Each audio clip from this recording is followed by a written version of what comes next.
Hi everyone and welcome to Moments.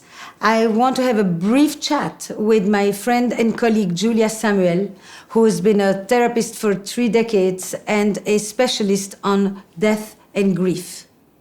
Hi Julia. Hi Esther, lovely to be here. There's a moment happening right now. Wildfires, shootings, many situations of collective destruction, loss and death. And trauma. And trauma. And you have studied this and worked in the heart of that experience.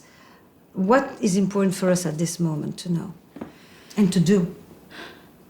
I think it's many things. The suddenness and the trauma of it and the numbers adds a complexity to it, because it's sort of, you're one of a group, whereas for you individually, it's like you're the whole thing.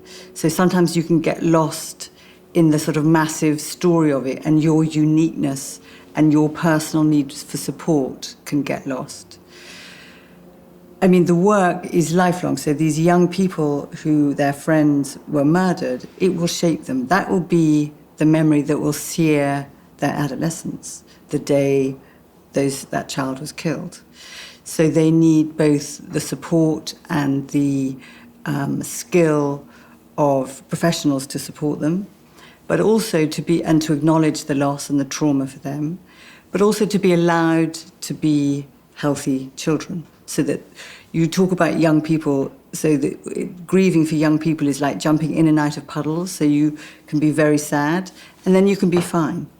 And often I think societally we want young people to be okay, so we tell them not to cry, not to be sad, but actually they need to do both. The big thing is their families and the institutions, their schools, need to create an environment that allows them to acknowledge their loss and say that they're scared and they're furious and all the different feelings they feel, but also allow them to be school children or students, and that they want to be able to get on with their life. So to give them opportunities for both and let them talk about their powerlessness, their fury, and let them acknowledge and feel their pain. So often with children, we want to protect children. So we say, don't cry, it's going to be okay, move forward, don't think about it.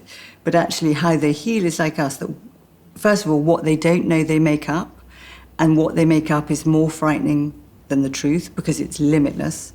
So they'll often want to know exactly what happened in the shooting, who was there, how much blood was there. They may want images, they may not. To support them to do that, but also to let them be happy kids. And then there are lots of questions about that student, if he was, what to do with his locker, what to do with his desk, how do you remember him as a school, all of those things. And what's most important in the process of grieving? The most important thing is its connection. It's the person's relationship with the person that died. It's allowing themselves to feel the pain of that loss. And it's the love and the support of others that really allows them to heal. So it's